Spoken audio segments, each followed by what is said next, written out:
Sejam x0, x1, x2, xn, n mais 1 pontos distintos do intervalo AB, e sejam f de x0, f de x1, f de x2 até f de xn, n mais 1 valores de uma função y igual a f de x sobre x igual a xk, onde esse k vai de 0 até n. Usando diferenças divididas, considere as afirmações abaixo. Bom, então nós temos aí 3 afirmações, vamos verificar se são verdades ou não. Então, como o exercício pede para utilizar diferenças divididas, vamos calcular a diferença dividida. Então, aqui eu vou ter o meu xn, eu posso até colocar xk, é melhor, né? Xk. Aqui eu terei a minha função, minha f de xk. E lembra que isso aqui já é a minha ordem 0, tá? Isso é importante. A imagem da função é a ordem 0. Depois eu vou ter as diferenças divididas de ordem 1, de ordem 2, de ordem 3 e assim por diante. Tá? Então vamos aqui montar essa tabelinha de diferenças divididas só para alguns valores, tá? Não vamos aqui nos prolongar muito, porque nos primeiros aqui a gente já consegue resolver os exercícios. Bom, então aqui eu tenho o meu x0, eu tenho aqui o meu x1, eu tenho o x2, eu tenho o x3 e vou até o meu xn, tá? Mesma coisa, aqui eu tenho f de x0, aqui eu tenho f de x1, aqui eu tenho f de x2, f de x3 até f de xn. Bom, as diferenças divididas de ordem 1, tá? Como que nós vamos efetuar? O cálculo é assim, nós subtraímos, né, f de x1 menos f de x0 e dividimos isso por x1 menos x0. Então, pegamos esse termo, subtraímos desse e dividimos por esse termo, subtraindo esse. O que nós representamos assim, como f, tá? Diferença dividida de x0 e x1. Bom, aqui embaixo vai ser, né, de x2 e x1. Colocando em ordem vai ficar x1 e x2. E aqui mesma coisa, né? x3 e x2.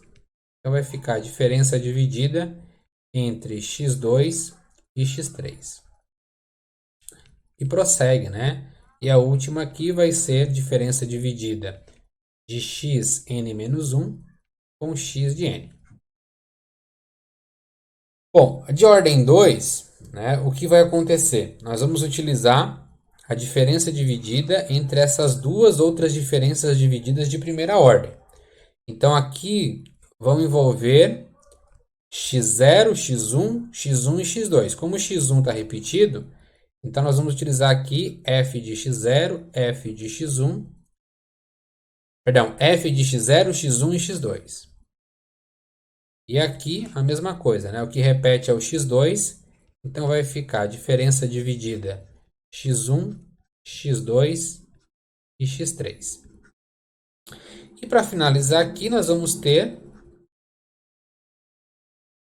qual que repete aqui? Tanto o x1 quanto o x2, né? Então vai ficar a diferença dividida de x0, x1, x2 e x3, tá? Vamos começar a responder então, né? A diferença dividida f de x0, x1, x2 e xn da função é ordem n mais 1? Bom, se você observar, dá para comparar o último termo aqui, né? Então eu tive aqui até o meu xn. Isso está dizendo que o xn gera uma ordem n mais 1. Então vamos pensar o seguinte. Nesse primeiro termo aqui, o meu n é 1. O meu n1 gerou ordem 1. Nesse outro caso aqui, o meu n é 2. e gerou ordem 2. Aqui, 3 e gerou ordem 3. E por que nós nos baseamos apenas nesses primeiros valores? Porque são esses aqui que nos interessam para encontrar o polinômio interpolador. É apenas essa primeira fileira, primeiro item, né? Primeira diferença dividida de cada ordem que vai mandar no nosso polinômio interpolador. Então significa que a diferença dividida até xn vai corresponder à ordem n e não n mais 1. Por isso que é falso. Tá? Então a primeira não é verdade. A ordem aqui será n. Tá bom? Depois, f de x0 e x1 e f de x1 e x2 são diferenças divididas de ordem 1 e 2, respectivamente? Não, isso é falso, né? Tão falso que a gente pode notar que o f de x0 e x1 e o f de x1 e x2 estão na primeira ordem, né, de ordem 1. Então não são diferenças divididas de segunda ordem, são de primeira. Por isso que é falso. E o terceiro, f de x0, x1 e x2 é de ordem 2. Correto, né? Você pode analisar e observar aqui. x0, x1, x2 está na ordem 2. Então a única verdadeira é a alternativa 3. Afirmativa 3.